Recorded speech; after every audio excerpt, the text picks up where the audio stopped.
Good morning, all. Let's start with Maxwell's equation. So, we have studied Gauss law for electrostatic as well as magnetostatic. Then we have studied Faraday's law. Then we have studied Ampere's law. All these laws are combined to form Maxwell's equations. We have basically four number of Maxwell's equations. Both are represented. All the equations, Maxwell's equations, are presented in two forms. First form is known as integral form. Second form is known as differential form, right? So this is what we're going to study. Let's see first Maxwell's equation. So first Maxwell's equation is nothing but Ampere's law. It is Ampere's law. So what is Ampere's law? As we know that if you are assuming a conductor which carries a current I, then the magnetic flux will be in this direction. So we will write line integral of H dot dl is equal to current I. So current I can be written as what is J density, current density J is equal to current divided by area. So current is equal to area into J. So this can be written as surface integral of J dot ds, right? So this according to what Stokes theorem, line integral becomes surface integral of del cross H ds. So here both are of same platform, so del cross H is equal to J, that is the point form. Line integral of H dot dl is equal to I, that is the integral form. We'll start with that base law, right? So this is the base law, line integral of H dot dl equal to I, then line integral, this is line, then del cross H is equal to J, then this is in the integral form, this is in the differential form, right? But as we have studied displacement current density, we come to a conclusion that this Ampere's law is incomplete and it is being modified by us considering displacement current density. How do we do? The steps are, first one is Ampere's law we have written del cross H എന്ന് പറയുന്നത് J. We just put a mathematical identity del dot del cross H. So any vector, if you do this operation, we are supposed to get 0. But del dot j then have to become 0.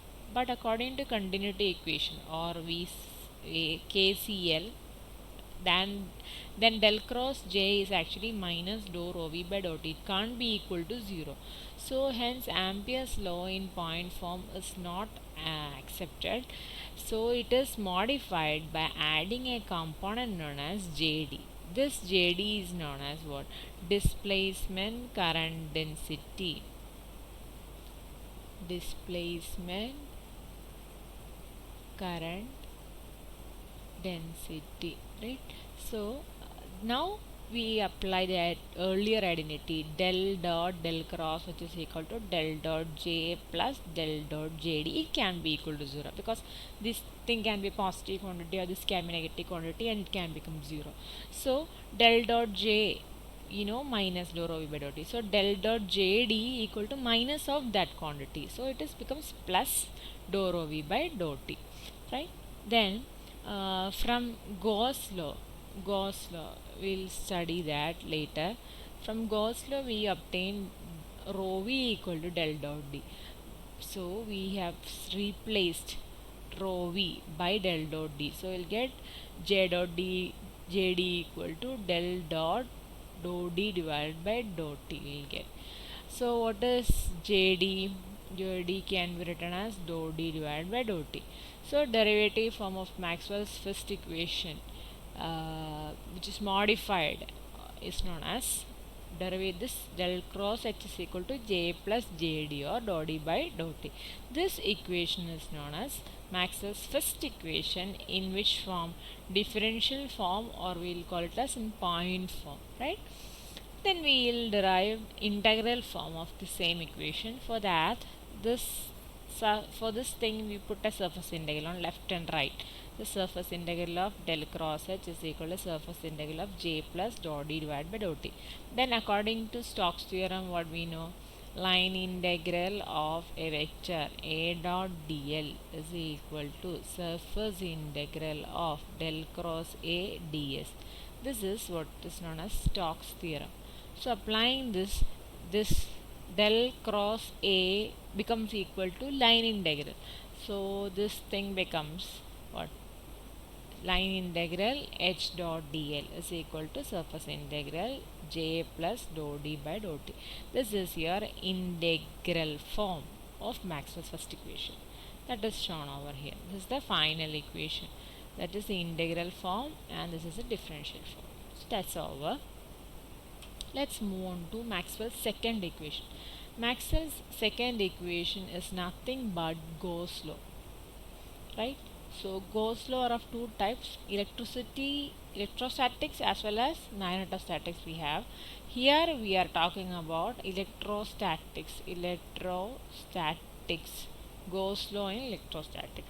So what is Gauss law states? The basic concept is this: total flux will be equal to total charge enclosed in a volume. If you consider, say, if you have three charges, then the flux coming out will be 3. That is, psi is 3 and q is also 3.